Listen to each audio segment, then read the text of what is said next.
Assalamualaikum warahmatullahi wabarakatuh. Perkenalkan, nama saya Selvi Fatima Marses, dari kelas B jurusan Psikologi Pendidikan dan Bimbingan. Di sini saya akan menjelaskan mengenai materi konsep dasar modifikasi kognitif perilaku CBM. Nah, selanjutnya saya akan menjelaskan mengenai biografi singkat tokoh CBM. Teori kognitif behavior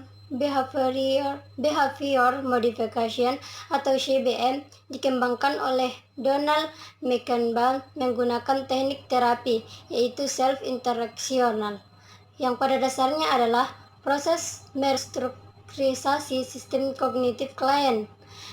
Namun terpusat pada perubahan pola verbalisasinya. Menurut McCampbell, pernyataan diri akan mempengaruhi tingkah laku seseorang sebagaimana pernyataan diberikan oleh orang lain. Sebagai langkah awal dalam CBM, sebagai persyaratan diberikan oleh orang lain, yaitu perubahan perilaku. Klien harus mengenali cara mereka berpikir, merasa, dan bertindak, serta bagaimana akibatnya terhadap orang lain. Sedikit berbeda dengan teknik rasional emotif terapi yang lebih direktif dan konfrontatif, atau teori kognitif Beck yang lebih terstruktur pada pencarian pikir otomatis. CBM lebih memusatkan perhatian kepada menyadarkan klien dalam melakukan komunikasi dengan diri sendiri atau self-talk. Yang selanjutnya yaitu hakikat manusia. Modifikasi perilaku kognitif didasarkan pada asumsi bahwa manusia secara resiprok dipengaruhi oleh pemikiran, perasaan, proses fisiologis, serta konsekuensinya pada perilaku. Jadi, bila ingin mengubah perilaku yang maladaptif dari manusia, maka tidak hanya sekedar mengubah perilakunya saja, namun juga menyangkut aspek kognitifnya. Dikatakan oleh Ridwan 2010, behaviorisme adalah suatu pandangan ilmiah tentang tingkah laku manusia. Dalam konsep behavioral, perilaku manusia merupakan hasil belajar sehingga dapat melalui manipulasi dan mengkreasi kondisi-kondisi belajar. Manusia pada dasarnya dibentuk dan ditentukan oleh lingkungan sosial budidayanya. Selanjutnya, mengenai konsep kunci. Kognisi yang tidak adaptif mengarah pada pembentukan tingkah laku yang tidak adaptif pula.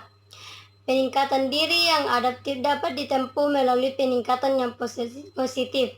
Yang ketiga, konseli dapat mempelajari peningkatan pemikiran mengenai sikap, pikiran, dan tingkah laku.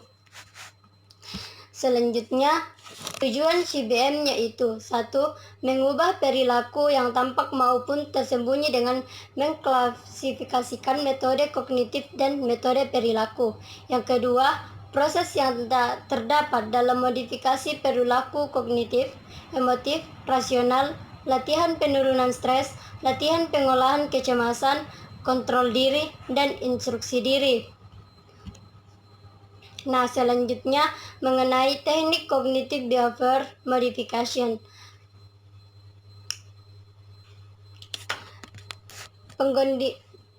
Yang pertama, pengkondisian operan. Pengkondisian operan lebih menekankan padaran lingkungan dalam bentuk konsekuensi yang mengikuti dari suatu perilaku. Kedua, pembentukan perilaku model atau modeling, bahwa perilaku model dapat digunakan untuk membentuk perilaku baru pada klien dan memperkuat perilaku yang sudah terbentuk. Yang ketiga, kontak perilaku. Persetujuan antara dua orang atau lebih atau konselor dan konseli untuk mengubah perilaku tertentu dan pada konseli. Selanjutnya, prosedur konseling. Yang pertama, menyediakan pelatihan berpikir rasional dalam konsep-konsep dasar. Yang kedua, mengidentifikasi pernyataan melemahkan diri. Yang ketiga, menunjuk adanya pola mengatasi pernyataan mengalahkan diri sendiri. Yang keempat, mengubah dan menggantikan pernyataan yang menyalahkan diri sendiri dengan pernyataan yang memotivasi diri. Nah, itulah tadi penyampaian dari materi SHBM. Kurang lebihnya mohon dimaafkan. Assalamualaikum warahmatullahi wabarakatuh.